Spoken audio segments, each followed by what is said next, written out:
వి gold trusted gold buyers మీరు తాకట్టు పెట్టిన బంగారాన్ని విడిపించి ఈ రోజు ఉన్న మార్కెట్ ధరకు కొనబడను 7771077720. Welcome to I dream media. So జనరల్గా మన నెయిల్స్ మన హెల్త్ ఇష్యూస్ని సూచిస్తాయని చెప్తూ ఉంటారు. నెయిల్స్ ఆరోగ్యంగా ఉంటే మనం ఆరోగ్యంగా ఉన్నట్లేనా? అసలు ఆరోగ్యవంతమైన నెయిల్స్ అంటే ఏంటి, ఎలా ఉంటాయి, పూర్తి వివరాలు తెలుసుకుందాం. మనతో పాటు ప్రముఖ internal medicine specialist and diabetologist doctor Hiranyesh Reddy గారు ఉన్నారు. డాక్టర్ గారు నమస్తే అండి. జనరల్గా ఒకప్పుడు డాక్టర్ దగ్గరికి వెళ్తే టంగ్ చూస్తారు, అంతే నెయిల్స్ చూపించమంటారు, వాళ్ళకి ఎలాంటి హెల్త్ ఇష్యూ ఉందో చెప్తారు అంటారు. అవునా డాక్టర్ గారు, నిజంగానే నెయిల్స్ని బట్టి మన హెల్త్ ఎలా ఉందో చెప్పొచ్చా? కొన్ని డిసీజెస్ నెయిల్స్ చూసి చెప్పచ్చు మేడం. లైక్ ఇప్పుడు వైట్ నెయిల్స్ అనుకోండి, అంటే నెయిల్స్ మొత్తం వైట్గా అయిపోవడము ఇలా ఉంటే ఎక్కువ మటుకు మనకు అనీమియా, అంటే ఈ రక్తం తక్కువ ఉండడము, లేదా జాండీస్లో మనకు ఎల్లో నెయిల్స్ అనేవి చూస్తాం. సివియర్ జాండీస్లో మ్యాక్సిమం వైటే చూస్తాం. సో ఇది ఒకటి. అట్లే మనకు బ్లూ కలర్ నెయిల్స్ ఉన్నాయనుకోండి, బ్లూ కలర్ నెయిల్స్ ఉంటే ఏదైనా హార్ట్ ఫెయిల్యూర్ సిమ్టమ్ కావచ్చు, లేదు అంటే ఊపిరితిత్తులకు సంబంధించి సిఓపిడి అని ఉంటుంది, ఎంఫైసీమా అని ఉంటుంది, వాళ్ళల్లో మనకు నెయిల్స్ అనేటివి blue colour or dark colour nails ఉంటాయి.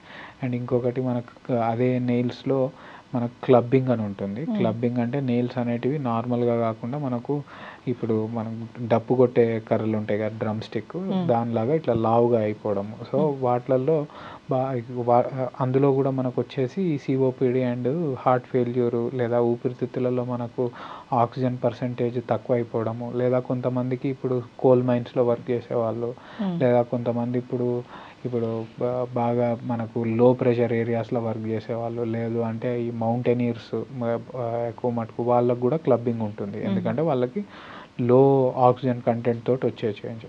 అలాగే మనకు ఊనైకోసిస్ అని ఉంటుంది ఇంకోటి. ఊనైకోసిస్ అంటే మనకు నెయిల్ కింద కొంచెం పస్ లాగా జమ అవ్వడము. సో అది బాగా కామన్గా నెయిల్ బెడ్ ఇన్ఫెక్షన్స్. ఏదో మనకు నెయిల్ కటర్ తోటి నెయిల్ కరెక్ట్గా కట్ చేసుకోకున్నా కానీ, లేకపోతే మనకు it will be very painful. ఆ ఊనైకోసిస్ అనేది బాగా గోర్చుట్టు, అదే వాడుక భాషలో ఏదైతే గోర్చుట్టు అంటారో, సో దాన్ని ఊనైకోసిస్ అంటే అది మోస్ట్ కామన్లీ మనకు బ్యాక్టీరియల్ ఇన్ఫెక్షన్ లాగానే ఉంటుంది. నెక్స్ట్ వచ్చేసి మనకు ఈ ఊనైకోలైసిస్ అంటారు. ఊనైకోలైసిస్ అంటే మనకు ఇది ఏదైతే మనకు ఈ పస్ వచ్చిందో ఆ పస్ వల్ల మనకు నెయిల్ అనేది నెయిల్ బెడ్కి సపరేట్ అయిపోవడం. సో దాన్ని ఊనైకోలైసిస్ అంటారు. అది కూడా that also indicates poor hygiene, అంటే పేషెంట్ కరెక్ట్గా హైజీన్ మెయింటైన్ చేయట్లేదు అని చూస్తాం. ఇంకోటి రెయిల్స్ లైన్స్ అని ఉంటాయి నెయిల్స్లో. ఆ రెయిల్స్ లైన్స్ వచ్చేసి మనకు ఈ క్రానిక్ ఫెయిల్యూర్స్ వీటిలలో చూస్తారు. అండ్ ఇంకొకటి మనకు నెయిల్ పిట్స్ అని ఉంటాయి. Nail pits or pitted nails అంటాము.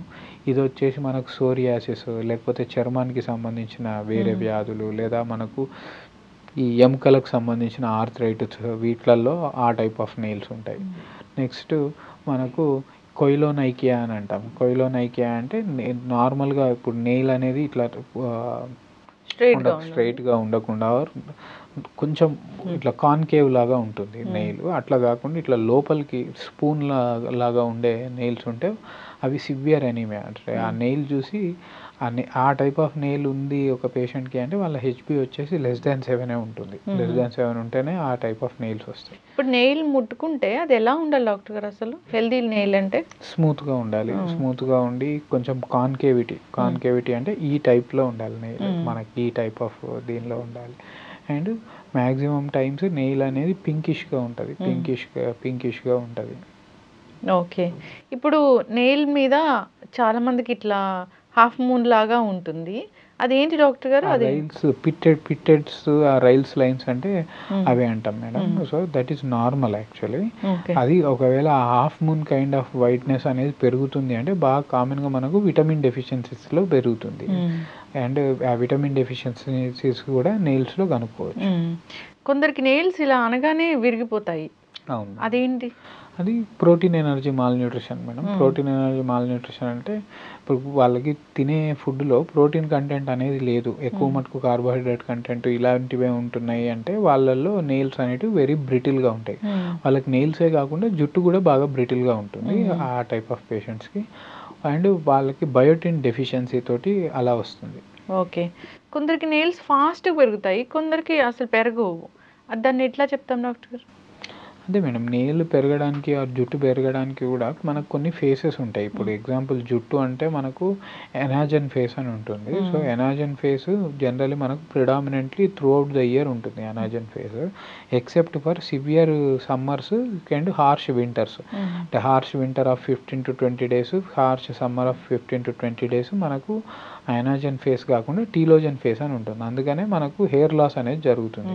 మిగతా టైమ్ ఆఫ్ ద ఇయర్ కూడా మనకు హెయిర్ లాస్ జరుగుతుంది అంటే అప్పుడు ఆ పేషెంట్ కంప్లైంట్ హెయిర్ లాస్ అని అర్థం. నార్మల్ పేషెంట్కి అంటే మనుషులకనే కాదు, ప్రతి యానిమల్కి ఆ టైంలో మనకు ఎనాజన్ ఫేస్ టీలోజన్ ఫేస్ అని ఉంటుంది. అలానే నెయిల్కి కూడా మనకు క్యూటికల్ ఏదైతే నెయిల్కి సంబంధించిన కణం ఉందో దానికి కూడా పెరిగే ఫేసెస్ ఉంటాయి. సో దానికి పౌష్టికాహారాలు అన్నీ కరెక్ట్గా అందుతున్నాయి ఇట్లా ఉంది అంటే కానీ అది పెరిగే అవకాశాలు ఫాస్ట్గా ఉంటాయి. అండ్ క్యూటికల్ అనేది ఎప్పుడు మనకు ఫాస్ట్ గ్రోయింగ్ ఫేస్లో ఉంటుంది. అట్లా కాకుండా మనకు మాల్నరిస్డ్ లేదా ట్రేస్ ఎలిమెంట్ డెఫిషియన్సీస్ ఇట్లాంటివి ఏమైనా ఉంటే ఆ క్యూటికల్కి తక్కువ పెరిగే కైండ్ ఆఫ్ ఇది చేంజ్ అవుతుంది. చాలామంది నెయిల్స్ తింటారు డాక్టర్ గారు, కొరుకుతూ ఉంటారు. అది వాళ్ళకి ఏమైనా డెఫిషియన్సీ వల్లనా లేకపోతే అది ఏంటి? ఒక కారణం మనకి యాంగ్జైటీ వల్ల ఉండొచ్చు. రెండోది వచ్చేసి మనకు ఈ ఏమంటే కొంతమందికి ఒక టైం పాస్ టైప్ ఆఫ్ ఇది కావచ్చు, కొంతమందికి అది stress relieving kind of activity కావచ్చు. సో ఆ నెయిల్ బైటింగ్ అనేది ఈ టైప్ ఆఫ్ దీనికి పనిచేస్తుంది. సో ఆ నెయిల్ బైటింగ్ వల్ల వచ్చే ప్రాబ్లమ్స్ ఏముంటాయంటే పిల్లలలో ఫర్ ఎగ్జాంపుల్ ఇప్పుడు మట్టిలో ఆడుకోవడము లేకపోతే వేరే ఏదైనా సర్ఫేస్ని ముట్టుకోవడము ఇట్లాంటివి ఉన్నప్పుడు మనకు నెయిల్ లోపలికి ఆ క్రిమికీటకాలు వెళ్ళిపోయే ఛాన్సెస్ ఉంటాయి. సో ఎవరైతే మళ్ళీ ఆ నెయిల్ని మనకు నోట్లో పెట్టుకుంటారో అది ఆటో ఇన్ఫెక్షన్ లాగా వచ్చే ఛాన్స్ ఉంటుంది. ఓకే. సో నెయిల్స్ ఎప్పుడు హెల్తీగా ఉండేలాగా చూసుకోవాలి. అంటే మన హెల్త్ బాగుంటేనే నెయిల్స్ బాగుంటాయి. కొంచెం ఏమైనా తేడా వస్తుందంటే కూడా మనం గుర్తుపట్టచ్చు. సో చాలా మందికి గరుకుగా నెయిల్స్ ఉండడము సోరియాసిస్ లో బాగా కామన్ గా ఉంటుంది. ఆ సోరియాసిస్ ఉన్న వాళ్ళకి మనకు బాగా గరుకుగా నెయిల్స్ ఉండడము లేదా మనకు పిట్స్ లాగా ఫార్మ్ అవ్వడం ఇట్లాంటిది కూడా ఉంటుంది.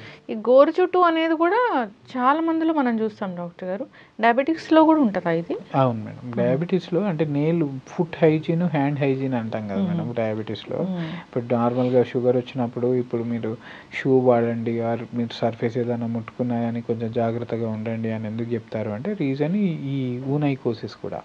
సో వాళ్ళకు గోరు దగ్గర ఏమైనా దెబ్బ తాకడం కానీ లేకపోతే గోరు ఇట్లా చిన్నగా తెగినట్టు అవ్వడం కానీ ఇట్లాంటివి ఏమవుతాయంటే నెయిల్ బెడ్ ఇన్ఫెక్షన్ అంటాం. నెయిల్ బెడ్ అంటే ఈ నెయిల్ బెడ్లో మనకు ఉండేసి మనకు 70% ఫ్యాటే ఉంటుంది. సో ఈ హ్యాండ్లో సో దాంట్లో ఏమవుతుంది ఒకవేళ చిన్న ఇన్ఫెక్షన్ ఏమన్నా వస్తే అది ఫాస్ట్గా స్ప్రెడ్ అయ్యి ఆ ఇన్ఫెక్షన్ యాంపుటేషన్కి కారణం, తీసేయడానికి కూడా వేలు తీసేయడానికి కూడా కారణం అయ్యి ఉండొచ్చు. ఇప్పుడు ఎవరికైనా ఆ గోరు చుట్టూ వస్తే అది డాక్టర్ దగ్గర తీసుకెళ్ళాలా లేకపోతే ఏంటి నార్మల్గానే తగ్గిపోతుందా? ఒక 2-3 డేస్లో జనరల్లీ తగ్గిపోతుంది మేడం. ఒకవేళ తక్కువ కావట్లేదు అంటే ఆ టైంలో డాక్టర్ని కన్సల్ట్ చేసింది బెటర్. సర్జరీ ఉంటుందా డాక్టర్ దానికి? డిపెండ్స్, అంటే ఒక్కొక్క దానికి ఒక్కొక్క ట్రీట్మెంట్ లాగా ఉంటుంది. దాని సివియారిటీ బట్టి ఉంటుంది. లో సివియారిటీ ఇండెక్స్ ఇట్లా ఉంది అంటే ట్యాబ్లెట్ సరిపోతుంది. లేదు నెయిల్ బెడ్ మొత్తం ఇన్ఫెక్టెడ్ ఉండి నెయిల్ కూడా కొంచెము బాగా బ్రిటిల్గా ఉండి మొత్తము ఇట్లా మనకు షేకీ నెయిల్స్ ఇట్లా ఏమైనా ఉన్నాయి ఆర్ నెయిల్ ఏమైనా బ్లాకిష్ కలర్ డిస్కలరేషన్ ఇట్లా అవుతుంది అంటే అప్పుడు తీసేస్తాం. నెయిల్ తీసేస్తాం.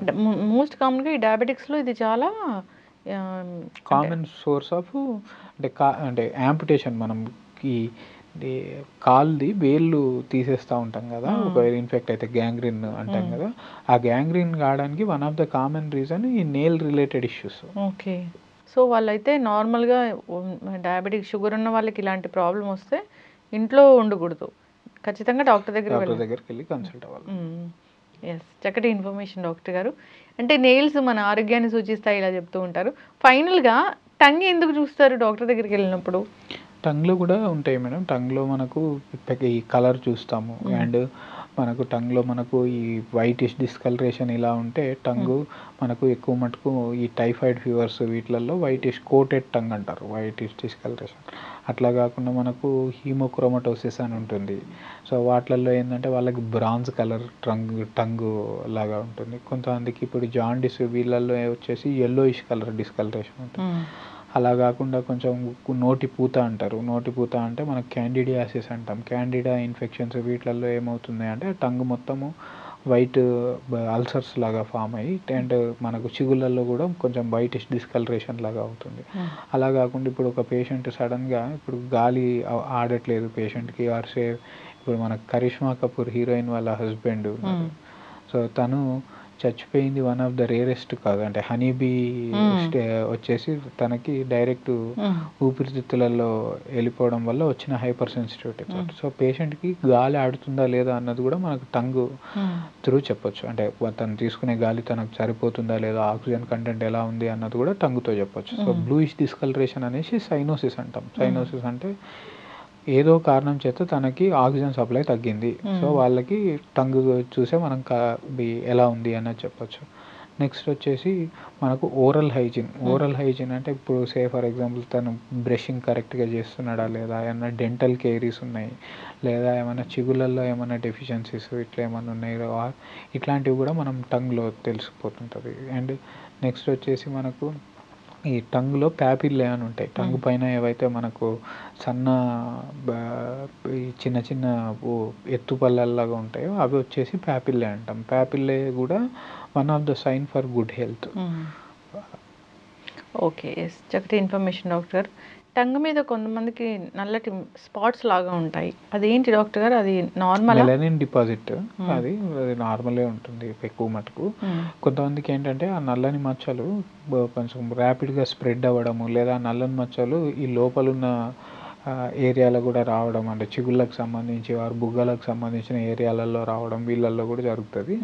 వాళ్ళల్లో మనం ఆటో ఇమ్యూన్ డిసీజెస్ స్క్రీనింగ్ చేసుకోవాలి. ఓకే, అట్లా వస్తాయి ఆల్ ఆఫ్ సడన్గా వస్తాయి. ఎస్, చక్కటి ఇన్ఫర్మేషన్ డాక్టర్ గారు. హెల్తీగా ఉండాలని కోరుకుందాం ఎవరైనా కానీ. సో ఎనీమియా అనేది చాలామందిని ఇబ్బంది పెడుతూ ఉంటుంది problem.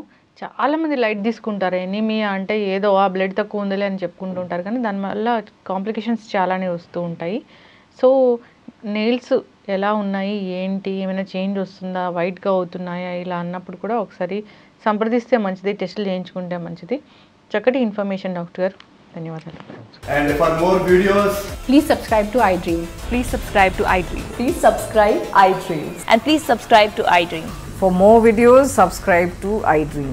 please like, share and subscribe to the channel. Congratulations, iDream. Subscribe to iDream. Subscribe to iDream. So subscribe to iDream Media. iDream ki iDream team andarki huge congratulations. Please subscribe iDream Media. Please subscribe to iDream. Subscribe iDream. Please subscribe to iDream. iDream అంటే నా కళల channel subscribe చేసుకున్న నోరు తిరుగుతలేదు, మీరైతే గంట గుర్తు కొట్టండి. For more such videos, please subscribe to iDream. Subscribe to iDream. Please subscribe to iDream. Please subscribe iDream Media. Please do subscribe to iDream. Please subscribe to iDream Media. For best entertainment and information, please subscribe iDream. And don't forget to subscribe to iDream.